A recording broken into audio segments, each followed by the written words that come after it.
setup Lowe's did, recognizing our following.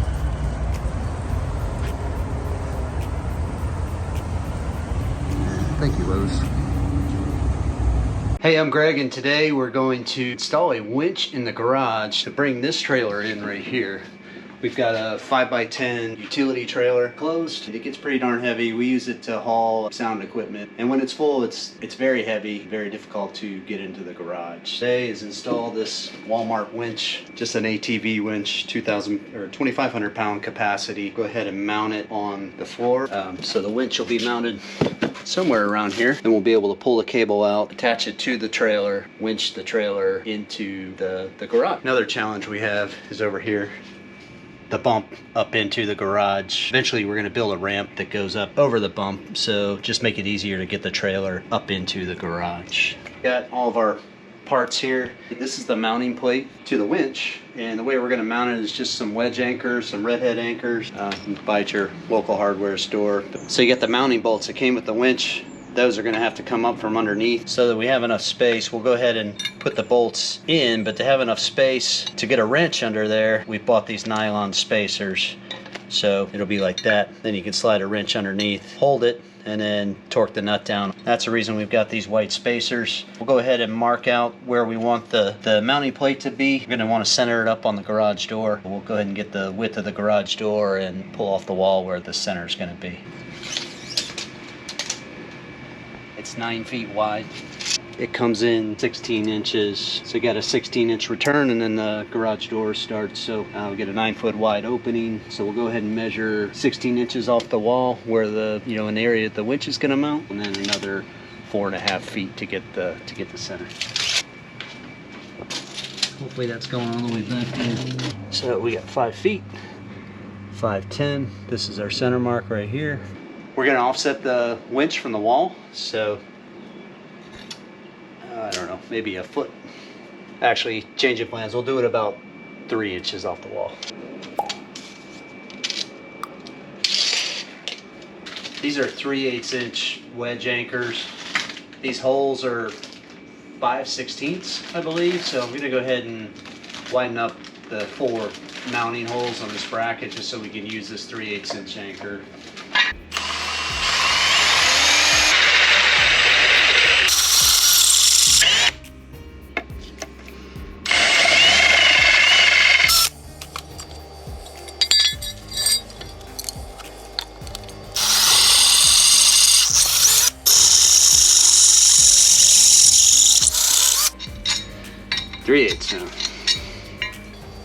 To drill a hole that is a 1/4 inch longer than the embedment depth. So I think we're going to leave with this spacer and then leaving enough for the nut. Our embedment depth is going to be, we'll call it 2 inches. So we're going to drill a hole that is 2¼ inches deep. And just so that we know how deep we're going to go, we'll measure 2¼ and I'll just put a piece of electrical tape or something there to tell me when to stop. Set it to hammer.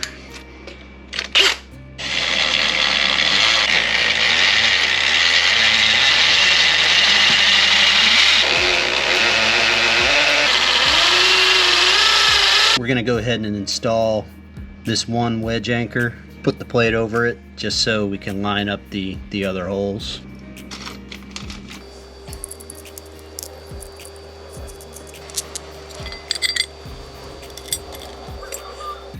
Now we'll just take a hammer .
tighten the nut down 3 to 5 turns. So.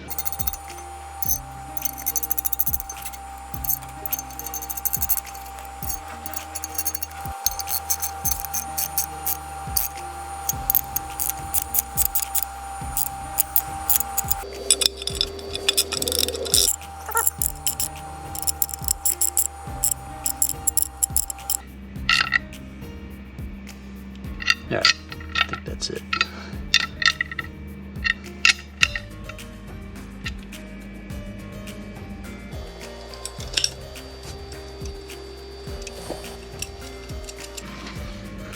Alright, so we'll just mount this guide here, and we're going to have to tighten down the nuts for the winch itself. Actually, we'll do that first. The whole reason we put these spacers, remember, is to have access to tighten down these bolts.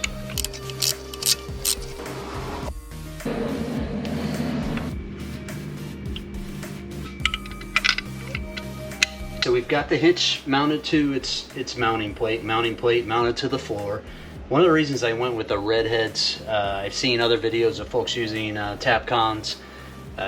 Okay, Tapcon might have the strength, but you're never going to be able to remove this mounting plate from the floor. Again, as soon as you pull that Tapcon out, that hole is pretty much shot. So with these wedge anchors, remove this, mount it, you know. It's a good thing I did use the wedge anchors, because in order to tighten this back bolt, I didn't have access. That's fine. So I undid these bolts, pulled the mounting plate off, got access to the bottom of the mounting plate so that I could hold on to the winch mounting bolt with a wrench and a socket on the other side, and was able to tighten it up, and then remount the mounting plate with the winch installed on it. You can see it's nice and sturdy. I mean, I'm shaking that pretty good. So now we're gonna go ahead and mount the roller guides. I just put the winch on freewheel, pulled a little bit of cable out. We'll engage it again. Now we can pull the cable through the roller guide, and we'll go ahead and get the mounting hardware.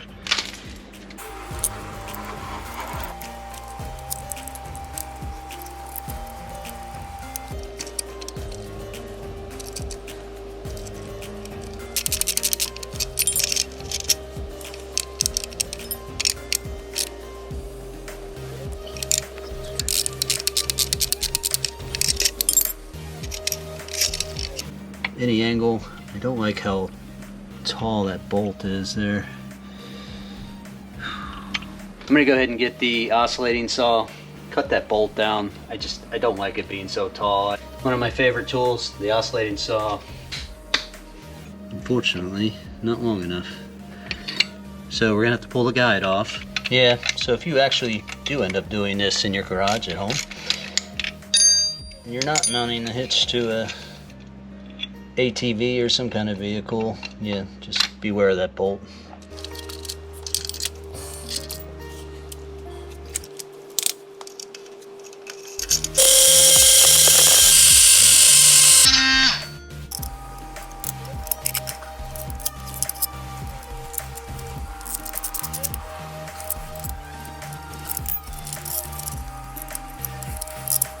So the hitch is mounted. We got the guide on. Now we just need to work on wiring it up. So we're gonna go ahead and wire this thing up.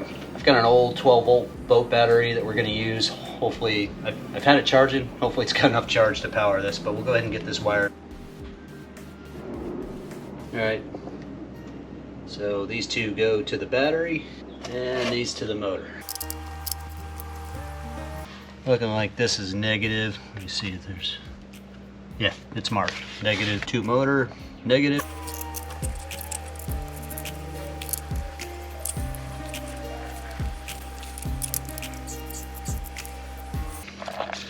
Positive.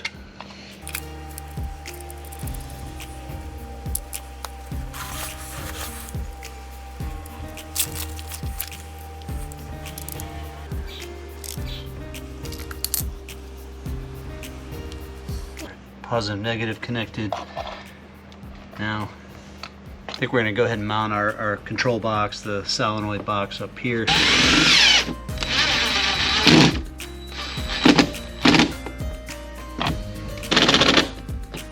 Now we'll need to mount our battery cables. It's just an old boat battery, and honestly, I hope it's got a charge. I think instead of changing the end out, I'm just gonna drill it out. Not recommended, but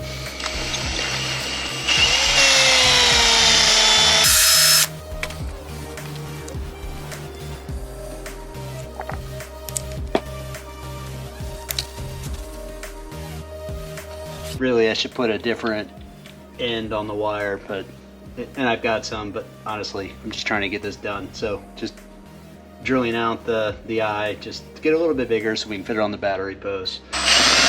I'm going in reverse just to try not to bind it.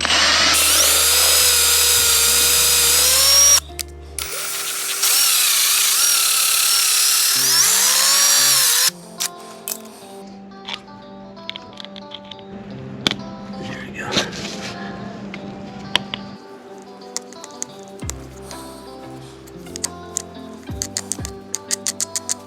All right, like I said, hopefully we got power in this battery. I should have tested it, but I did not. So we've got the battery connected.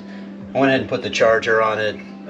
It does have voltage to control this. I tested that, but we'll go ahead and leave it charging while we test. We'll go ahead and plug the controller in.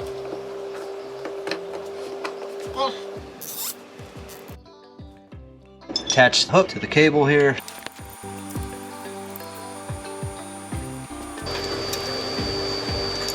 This is meant to mount on an ATV handlebar, not ideal for us, but I'll go ahead and disconnect this.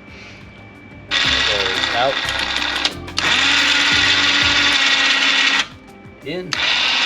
You can see it works, so now we'll go ahead, put it into freewheel, pull the cable out, we'll push the trailer out and see if we can get this thing to pull the trailer. In the freewheel, just pull out on this knob here and turn it.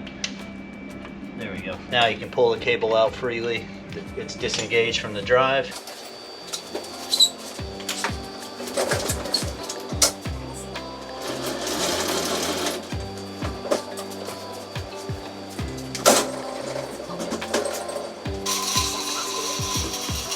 We'll hook it up here.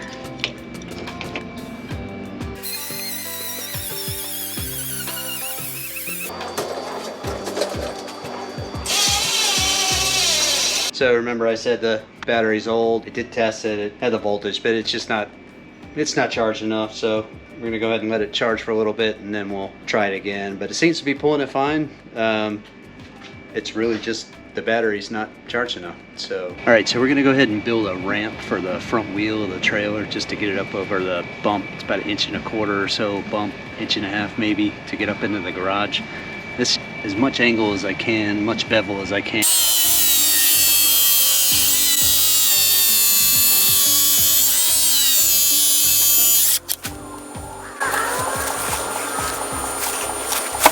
Shave it down with a belt sander, just a little less angle on it.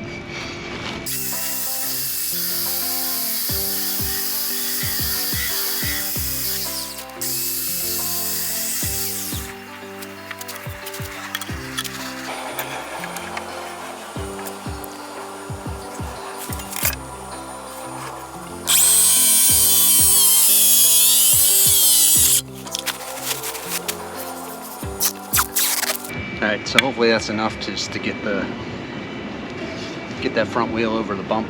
It's not as, I wanted a greater angle, but I really don't have the right saw to do it. So, and I'd be there all day with a sander, so see if this works.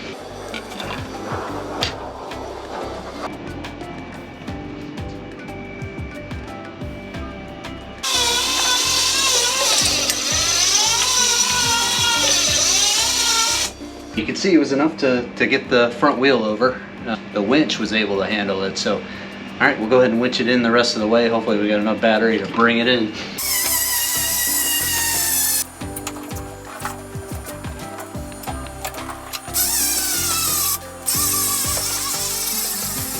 Not enough battery. So, either we let it charge or just go to Walmart and buy a cheap battery. And so I went and bought a new battery, traded the other one in, see if we do better this time.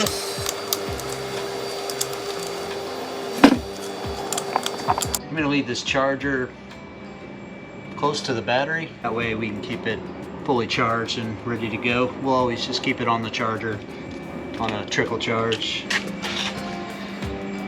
Neaten up the wires again.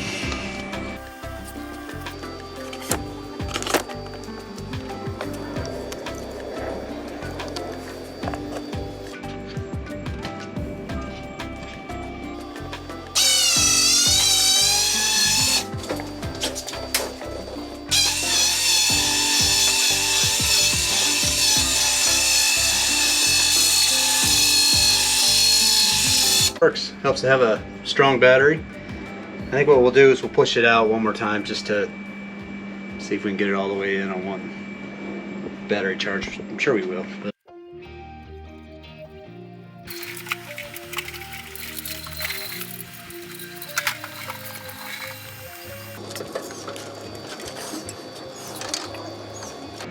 I'm gonna try clipping it on the center, see if it helps tow it straighter.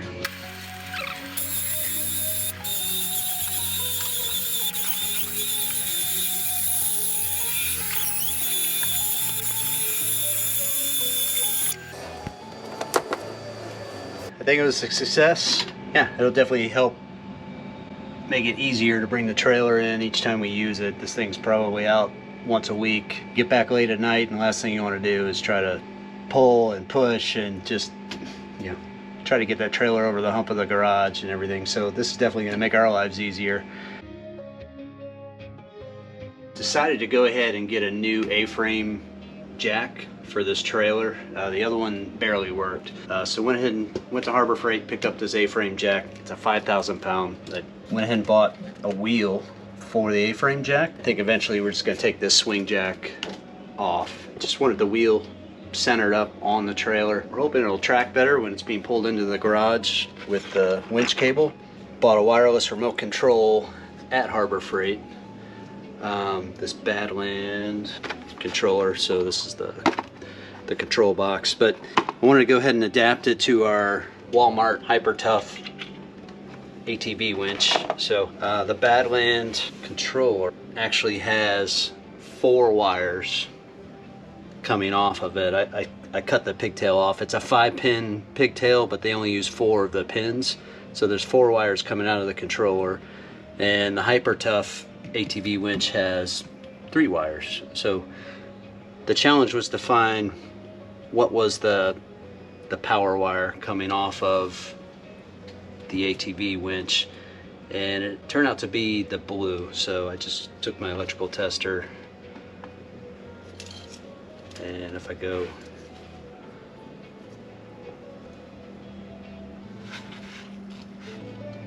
positive for blue, and we're getting almost 13 volts. So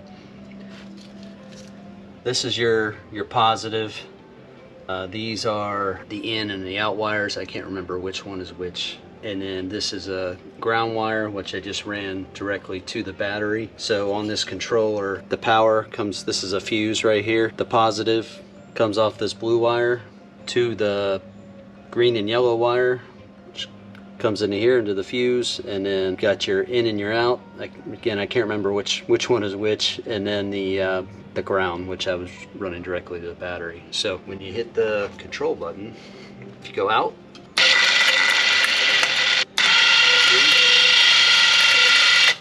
and it's got a 50-foot range, so we should be able to use it out in the driveway when we connect up the trailer to the cable. We'll see how it works, so we'll give it a shot now. Just put the box back together, and I think we'll go ahead and mount it to the wall, safe up those connections. Oh, speaking of safing up the connections. Hopefully I didn't blow the fuse. Alright, good to go, still works. I'm gonna go ahead and wire up the wired control as well, just so we have the ability to use both wireless and wired. You know, if the battery gives out on the wireless, we'll still have the wire control hanging on the wall.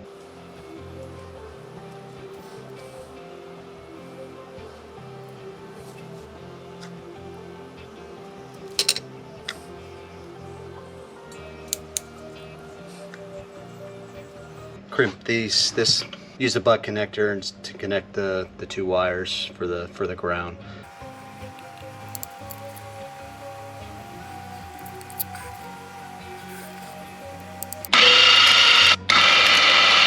All right, works. So here's the overall setup. Got the winch, the solenoid for the winch, the receiver for the remote control, wired cable control. Got both wireless and wired.